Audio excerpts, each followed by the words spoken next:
Ben ritrovati in diretta su Telefriuli a questo appuntamento con A Voi la Linea, che apriamo parlando di Lignano, dove sono stati questa mattina una trentina gli interventi dei vigili del fuoco per allagamenti di strade e cantine. La pioggia è caduta intensamente e ha mandato in tilt il sistema delle condotte pluviali. Al momento la situazione è sotto controllo, ma per farci dire di più andiamo da Alexis Sabot, che si trova nella sede della Protezione Civile. A te Alexis, buongiorno.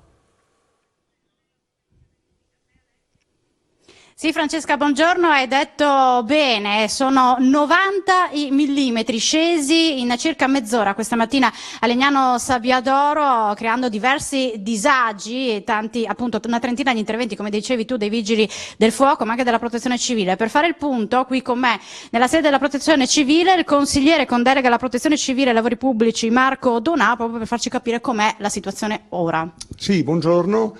La mattinata è stata molto complessa, molto articolata. Abbiamo da subito interessato tutti gli enti preposti alla vigilanza, al controllo del territorio, che sono CAF, Consorzio di Bonifica, ci hanno dato una mano. Le piogge sono state estremamente straordinarie, quindi sono fatti purtroppo che accadono con cadenza di 3-4 anni, ma sono fatti a cui purtroppo nel tempo dovremo abituarci. Faremo immediatamente il punto della situazione subito dopo gli interventi. Ho già avuto la disponibilità sia dell'ingegner Battiston di CAF sia dell'ingegner Denardo del Consorzio Bonifica di fare una riunione per capire quali sono state le dinamiche che hanno creato questi disagi. Ci dispiace molto perché la stagione è ancora nel suo pieno.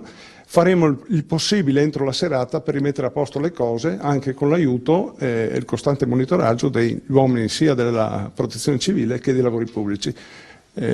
Lascio la parola al collega Borghesani. Alessandro Borghesani, responsabile della Protezione Civile del Comune di Lignano Sabbiadoro, diversi gli interventi, una trentina circa anche della Protezione Civile. In questo momento state operando in particolare a Legnano Pineta, zona più colpita.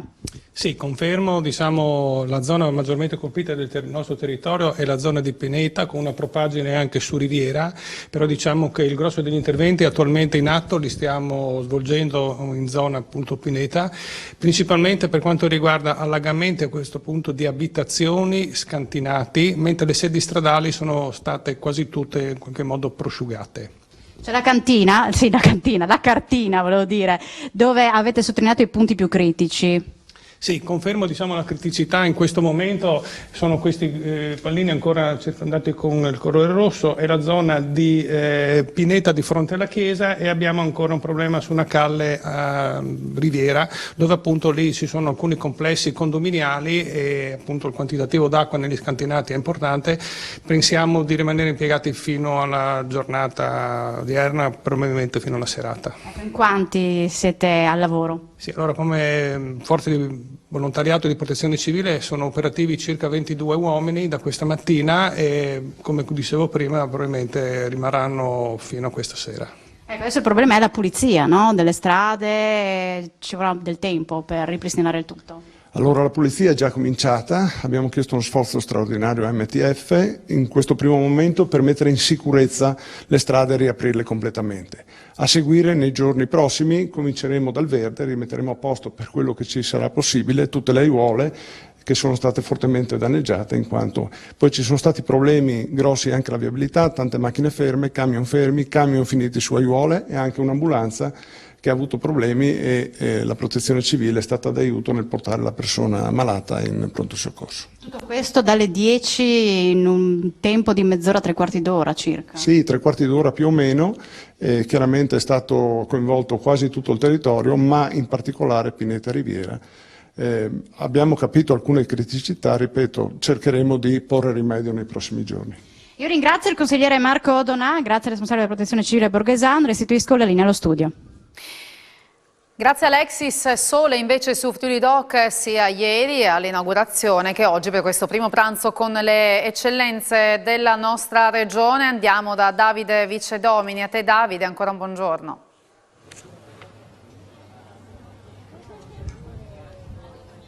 Siamo nel cuore della Carnia con anche l'Alta Val del Torre, siamo a Friuli Doc con i vari stand, siamo in Piazza Duomo, angolo via Stringer, insieme all'assessore grandi eventi del comune di Udine Maurizio Franz, che ci può dire innanzitutto fare un bilancio di questa prima serata di Friuli Doc e prima inizio di seconda giornata. Ma è stato un grande avvio all'insegna del bel tempo, come vedete, con una grandissima partecipazione di pubblico e soprattutto una grande soddisfazione degli espositori, che è la cosa che a noi interessa di più, perché c'è stato un grandissimo lavoro da parte degli espositori nell'organizzazione di questo evento qua, tanti volontari che poi hanno lavorato in modo alacre, e quindi adesso noi contiamo che anche grazie alle previsioni che danno un weekend ottimo ci sia un consolidamento di questa manifestazione dopo 2 anni comunque complicati legati alle restrizioni al Covid. Invece quest'anno sarà una manifestazione che senz'altro si darà grandi soddisfazioni a tutti,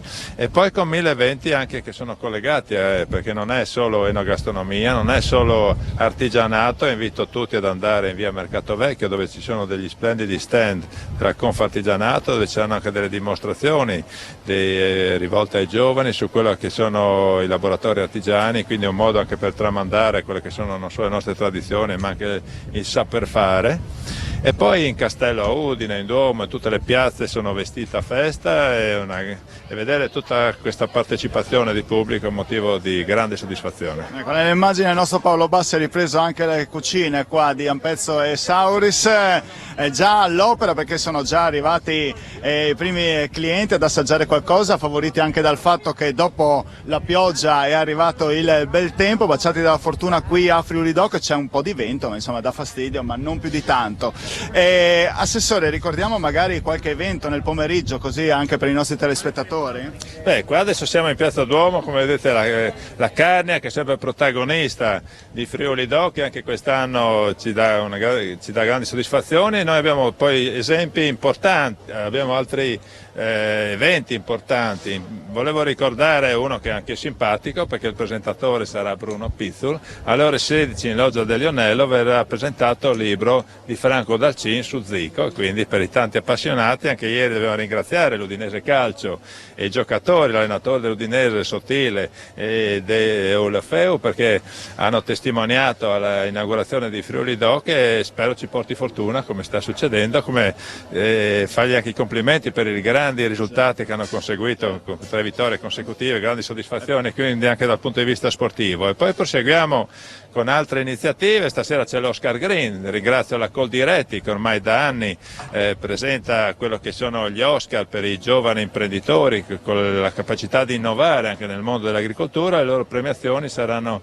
alle ore 19 sempre in Loggia del Lionello. E poi una grande novità di quest'anno, la presenza del Becker e la presenza del nuovo concorso Young Star Challenge, ossia i giovani chef che dalle ore 20 in poi saranno in Piazza Libertà e proporranno le loro capacità di innovare e quindi di trasformare quelle che sono le eccellenze della nostra regione in dei piatti prelibati che verranno poi, quindi tutti questi elementi sono anche importanti. Noi ci saremo, insomma, Assessore, anche noi ci saremo con le nostre telecamere durante la puntata di Screenshot dalle 19:45 alle 20:15. Vi ricordo l'appuntamento. L'ultima cosa, Assessore, non c'è la possibilità in questo momento di avere un primo bilancio dei numeri, perché voi li avrete solo alla fine, anche se le sensazioni sono positive. Esatto, l'impressione, i numeri sono senz'altro molto positivi, come dicevo, perché non ci sono più le restrizioni degli anni precedenti. Quest'anno poi ringrazio l'Università di Udine, c'è un accordo di collaborazione non solo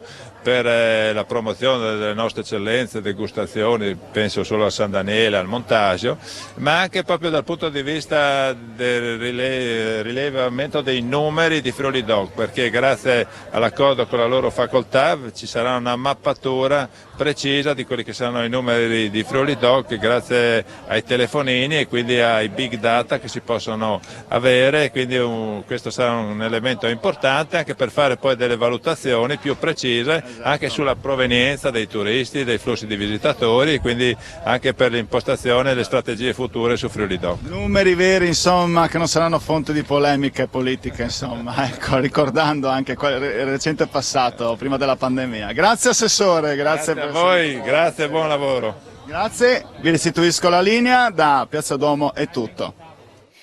Grazie a Davide Vice Domini. L'obiettivo è quello di favorire un invecchiamento in salute attraverso interventi che riguardano in particolare l'alimentazione. Il progetto dell'unità di ricerca congiunta tra CNR e Università degli Studi di Udine è stato presentato oggi a Udine.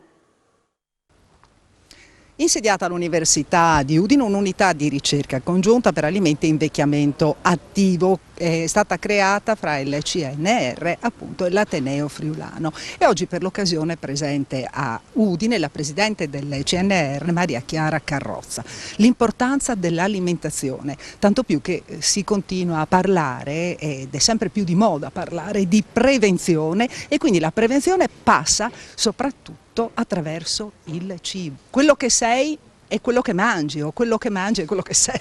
Sì, noi dobbiamo spiegare ai cittadini appunto che lo stile di vita, quindi quanto ti muovi, come vivi, quanto dormi, come mangi, questo ha un'influenza molto alta sulla poi qualità della vita nell'ultima parte della vita. Noi abbiamo spostato l'aspettativa di vita grazie alle terapie, alle tecnologie e alle nostre conoscenze più avanti. Allora adesso noi dobbiamo anche occuparci di prevenire e di favorire anche una qualità della vita con cronicità, con manifestazioni di invecchiamento, e rallentare la degenerazione e l'insorgenza di complicazioni che poi possono compromettere la qualità della vita. Dal punto di vista scientifico questa è una grande opportunità interdisciplinare per unire conoscenze, come dicevo, micro, quindi cellule, biologia e cellulare, biologia molecolare, biochimica, genetica in tutti i campi, e unire un po', questo è il mio sogno per il CNR, la parte green alla parte red, cioè la parte di studio della produzione delle piante, della produzione animale,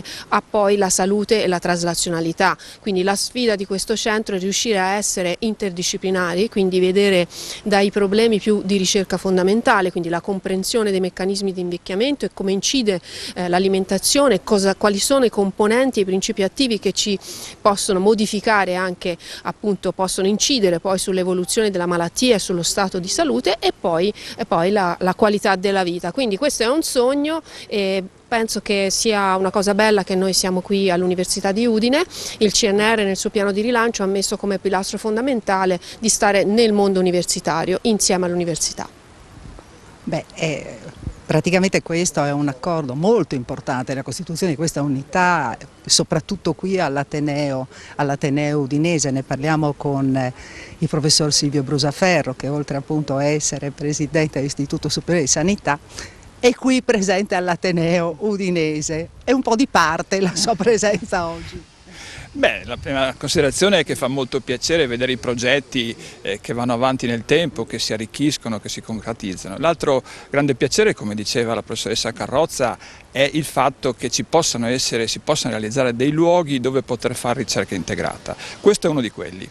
È un luogo che proietta l'idea chiara della ricerca come elemento universale, quindi non è un qualcosa di locale, ma i ricercatori viaggiano e devono confrontarsi a livello globale, e poter fare questa collaborazione dell'Università di Udine col CNR è un elemento estremamente importante, che dà ancora più forte, se vogliamo in maniera plastica, l'idea di una partecipazione a una rete di ricerca che, ripeto, è universale, non ha confini.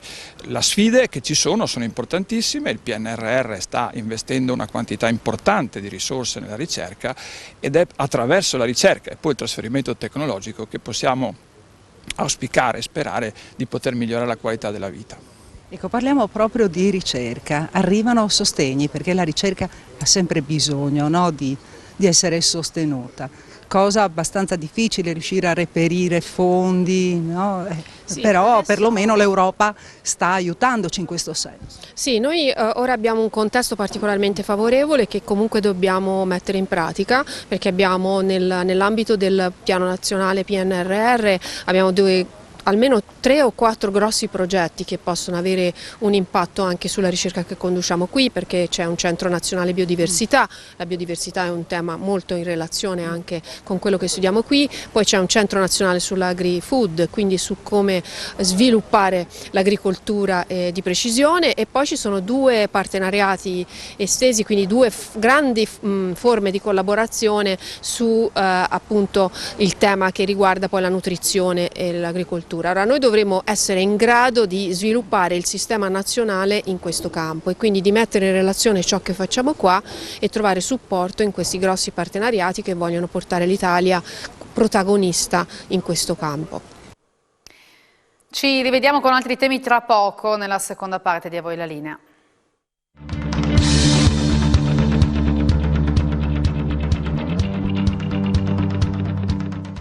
Un'Europa senza unione politica perde anche la sua forza economica. Sono parole di Romano Prodi, già presidente della Commissione europea, protagonista a Lignano degli incontri con l'autore, con il vino. Ha presentato il suo libro Le immagini raccontano l'Europa. Gran finale con Romano Prodi per la 24esima edizione degli incontri con l'autore con il vino, la rassegna estiva promossa dall'Associazione Lignano nel terzo millennio, presieduta da Giorgio Ardito e curata dallo scrittore Alberto Garlini, dal tecnologo alimentare Giovanni Munisso e dall'enologo Michele Bonelli. Al Pala Pineta, Prodi ha presentato il suo libro Le immagini raccontano l'Europa, edito da Rizzoli. Le vicende narrate attraverso le 100 immagini iconiche di questo libro parlano al cuore e alla memoria del lettore, dalla ricostruzione post-bellica alla caduta del muro di Berlino, dall'abolizione delle frontiere alla moneta unica, dal suffragio universale ai referendum, dalla ricerca scientifica all'Erasmus fino alla recente, dolorosa uscita della Gran Bretagna. Romano Prodi, già presidente della Commissione europea, padre dell'euro e convinto sostenitore dell'allargamento dell'UE, racconta le tappe di quel cammino, i valori condivisi, le conquiste e le disillusioni, ma anche come l'Europa è entrata a far parte della vita quotidiana dei suoi cittadini, ampliando le prospettive delle nuove generazioni, pur non risparmiando uno sguardo lucido sulle contraddizioni e gli errori commessi negli anni. Traspare dalle sue parole una fiducia indefessa nel progetto che lui stesso ha contribuito a costruire. Oggi più che mai la traumatica esperienza della pandemia globale ci ricorda che l'Unione Europea rappresenta una grande forza e non solo, è il nostro futuro. L'Europa sta attraversando un momento cruciale. Come si fa ad uscire da questa crisi energetica? Nel campo dell'energia gli interessi sono così diversi tra paesi europei che ci vuole un bello sforzo. Ecco, speriamo che in qualche modo si arrivi a un accordo, ma la Spagna non ha bisogno di un metro cubo di gas dalla Russia. La Francia di pochissimo, la Germania e l'Italia dipendono invece da quello. Comporre questi interessi è un problema, e quello è il vero dramma. E Putin ci gioca dentro. Putin ci gioca dentro, cioè cerca di dividere gli interessi europei. Fortunatamente finora si è avuto una politica comune sulla difesa, sulla protezione dell'Ucraina, sull'energia. Ci vorrà tempo, ecco. Però finché noi compriamo un solo metro cubo di gas dalla Russia, è chiaro che Putin ha il coltello dalla parte del manico. Il tetto del gas stabilito è corretto o no? Il problema è arrivare al tetto, cioè io prima ho parlato di diversità di interessi e allora è chiaro che questa diversità rende difficile l'interesse comune per il tetto. Se ci si arriva, evidentemente il tetto dà tranquillità alle famiglie e tranquillità agli imprenditori. L'Europa è ancora unita? Lo è mai stata? Oggi com'è? Ma l'Europa è un progetto grandissimo che fa i passi adagio perché deve ricomporre antiche fratture. È stato fatto un bellissimo passo in avanti con il PNRR, è vero, nel campo economico, nel campo politico, nell'energia o nel campo politico in senso stretto ce ne vuole ancora. Cioè, voglio dire, siamo così divisi che la Libia, che sostanzialmente a un passo da noi, viene comandata dalla Turchia e dalla Russia, e l'Europa ormai non ha più peso. E potrei ripetere mille di questi esempi, e allora ricordiamoci che se non abbiamo un'unione politica, adagio perdiamo anche la forza economica. Nel suo libro che presenta oggi a Lignano Pineta, che cosa ha voluto far emergere? Ho voluto parlare ai giovani, perché è un libro in cui sono fotografie commentate e approfondite dei passaggi fatti dall'Europa. ho voluto dire, presentare ai giovani i risultati e le difficoltà, ma con la forza che l'Europa deve avere per poter sopravvivere. Cioè ho detto ai ragazzi, signori miei, qui di fronte a Cina e Stati Uniti che sono così grandi, vanno così forti, o noi ci mettiamo assieme con tutte le difficoltà, con tutti i problemi, oppure la vostra vita è una vita di camerieri o di servi. Sulla guerra in Ucraina? La guerra in Ucraina, vede, è diventata una guerra di trincea, di quelle che possono durare molto a lungo. Questa è l'angoscia che io ho da qualche giorno, non solo per le distruzioni, per le morti, ma con l'idea che in questo momento nessuna delle due parti può vincere e quindi tirano la tragedia in avanti con tutte le conseguenze che tra l'altro sono emerse dalle sue domande. Da oggi il Museo Etnografico di Udine propone la mostra Ricamo in filo tra passato e presente. Ricamo, un filo tra presente e passato. Una rassegna che è ospitata in questi giorni al Museo Etnografico. Al Museo Etnografico ed è curata dalla presidente dell'associazione Il Friuli Ricama, Bruna Scagnetti. Effettivamente ci sono tante persone appassionate di ricamo. E perché è importante mantenere questa passione? Allora, è importantissimo perché intanto fa parte della nostra tradizione culturale, quindi è la cosa principale. Poi il ricamo accresce anche l'autostima, dà la serenità, perché una persona si concentra a fare una cosa, ha soddisfazione in quello che fa e riesce anche a mettere di suo, proprio a creare dal niente delle cose che non avrebbe mai pensato di poter realizzare. Certamente il nostro aiuto è sempre presente per insegnare i punti eccetera, però tante persone arrivano già con le loro idee e noi cerchiamo di accontentarle. In sostanza il pittore dipinge, lo scultore realizza sculture e chi ricama, chi ama appunto ricamare, realizza delle cose meravigliose che prima appunto deve inventarsi e poi anche deve mettere in pratica delle tecniche particolari. Certo, noi abbiamo tantissime tecniche, siamo in 2 insegnanti che insegniamo in questa associazione, comunque è sempre una ricerca continua. Quest'anno approfondiamo una tecnica particolare che non si vedeva da tantissimi anni, che sarebbe in pratica il punto tappezzeria. Quindi viene rivestito completamente tutto il tessuto con dei punti particolari, anche mettendo delle sfumature per creare un effetto quasi tridimensionale, e questo è, diciamo, è il tema di quest'anno. Però non mancano tutte le altre tecniche, quindi dal ricamo classico alle sfilature, al punto pittura, che poi vedete ci sono varie interpretazioni che sono molto d'effetto. I giovani che cosa pensano, a parte che magari di tempo libero, perché bisogna avere un po' di tempo libero per realizzare queste cose, i giovani si avvicinano anche così agli inizi, alle tecniche iniziali? Allora, premetto che per il ricamo ci vuole tanto tempo e questo purtroppo al giorno d'oggi è un grosso problema. In più noi utilizziamo tutti i tessuti in puro lino che richiedono poi una manutenzione. Questi sono i 2 punti a sfavore, diciamo così, delle giovani. Però se non possono venire a frequentare i corsi eccetera perché lavorano, hanno bambini o non hanno il tempo eccetera, vedo che apprezzano il ricamo facendo fare magari alla suocera, alla mamma e vogliono avere il pezzetto ricamato anche loro perché impreziosisce un pochettino l'ambiente, quindi fanno diversi lavori per l'arredo. Magari più semplici, tipo i cuscini che non richiedono poi la manutenzione di una tovaglia, però sì, c'è interesse. Insomma, questo filo, il filo del ricamo, ci collega al passato. Esatto, ci collega al passato perché già dalle nostre nonne il ricamo, i corredi erano